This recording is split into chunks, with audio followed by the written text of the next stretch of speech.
Blimey, how many people are in this one?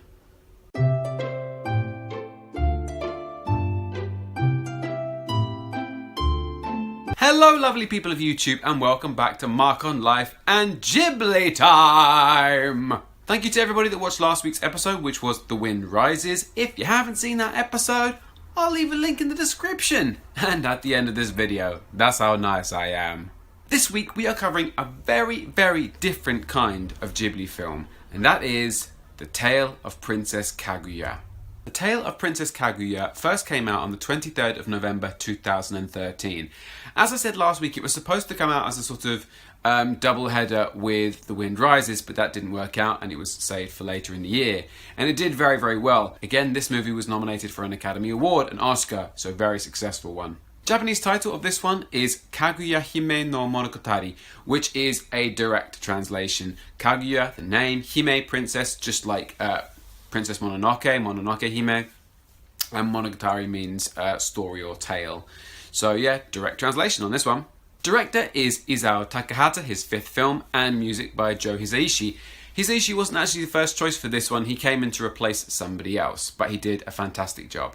Now the reason I say this is a very different type of film, you'll be able to see immediately. It's very much the style of Takahata, similar kind of different animation in the same way as My Neighbours the Yamadas, which we covered a few weeks back. It's from an old folktale called The Tale of the Bamboo Cutter. And you can see it straight away. It doesn't look like other Ghiblis at all.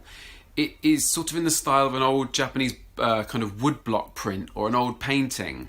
It's very, very different. It immediately evokes that sort of folktale kind of old style, which is exactly what they were going for. It's also the longest Ghibli film that they've ever made. 3 minutes longer than Princess Mononoke. It's about 2 hours 17, so it's not a short one, this one. English dub is really good on this one.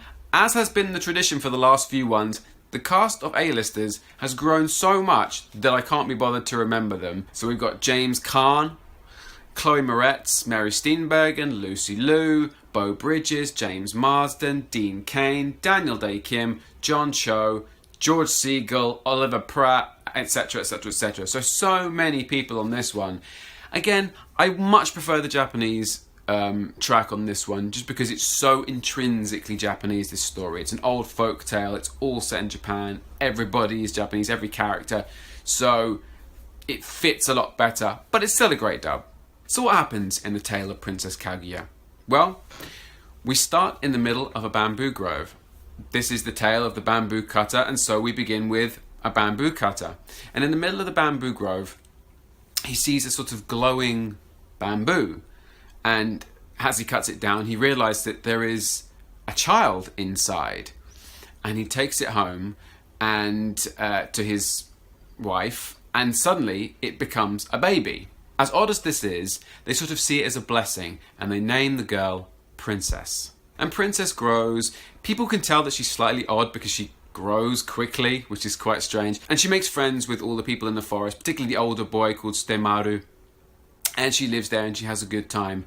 And at some point, while this is all happening, her father goes back into the bamboo grove, cuts down a piece of bamboo, and it contains gold. And then another time, another bamboo contains sort of like very expensive clothing.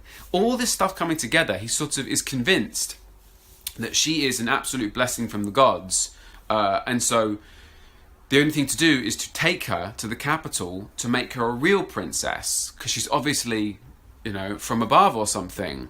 So he decides he's going to take the gold and the clothes, go off to the capital and speak to people and make her a princess. And so this happens. And so they move to the capital and she begins her training, so to speak, to be a real princess.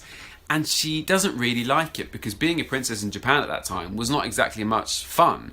You know, she's used to running around the forest and doing whatever she wants and having fun, and she can't do any of that. She's got to be very quiet, very sort of mannered, do what she's told in that sense, you know, be the perfect princess. Her dad is loving it. He's adapted to this life great, you know, he's new rank and all this kind of stuff, and he arranges for a sort of an official naming ceremony for her. And so the official comes in and gives her the official princess name of Princess Kaguya. And so Princess Kaguya now can't take it anymore, so she runs out of the palace and leaves. But as soon as she does, she realizes that everybody she loved back in the forest is gone. Her old home, gone. Nothing is there. So she decides to make her way back. News of her great beauty seemed to spread, and so suitors come and try and marry her. So in order to try and get rid of them, she sets them impossible tasks. She says, I will marry whoever can bring me these objects. You know, obviously like classic, legendary, impossible things to get. And so off they go, knowing that they probably won't be able to do it. She later sees Stemaru, the sort of the older boy that she really liked back in the bamboo grove. She sees him near the palace as a thief and gets beaten up, and she can't do anything about it, which is very strange for her. 3 years go by, and suddenly the suitors who have been long gone all return. However, their claims don't seem to be that great. They've all seemed to have got the objects, but they've either lied or faked them. One guy tells the truth, but he's too crazy and intense, and one dies on the journey, so not exactly what she was looking for. News of all of this gets back to the Emperor of Japan, who takes interest, and so sends for her to be sent to him for marriage. And Dad, again, is really happy. He's like, wow, you know, you're going to be married to the Emperor. I get an even better rank. This is fantastic. This is the best thing ever for you, right? Obviously, she's not massively into it, and she refuses, which is very unusual for the Emperor. He's never been turned down by anyone, let alone a woman, before for marriage. So it intrigues him, and he decides to go and visit her personally. So he comes and tries to take her away, but she disappears, which is kind of this odd power that she has, and so he retreats for now.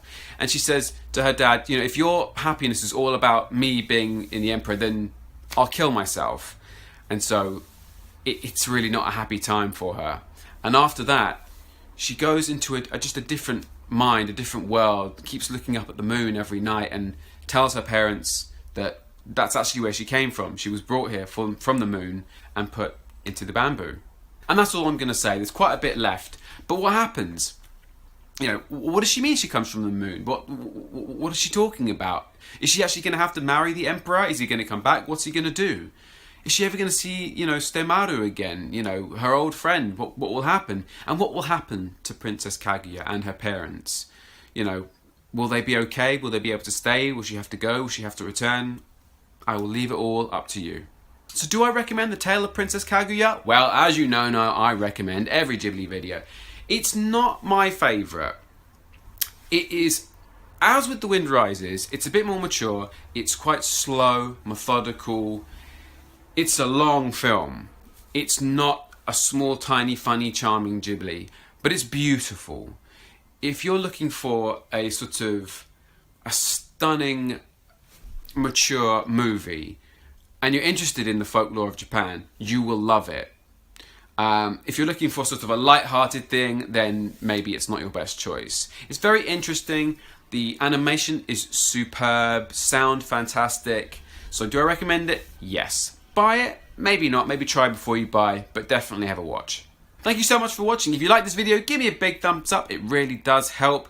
Leave a comment. Have you seen The Tale of Princess Kaguya? What did you think? Share this video any way you want and subscribe to my channel to see more. Next week we are going to cover our last movie, which is When Marnie Was There. It's not the last episode. I am going to do one more episode at the end to sort of wrap up everything we've covered. But this is it. We've come a long way, so I'll see you there for that. I'm on all the usual social media platforms, as you know. Twitter and Instagram are Mark Joseph Actor, so go follow me there now.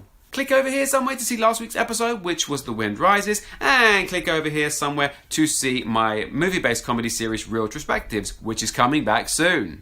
So I will see you all right back here next week for our final movie, When Marnie Was Here. But from me, Mark on Life and GhibliTime, I will speak to you soon.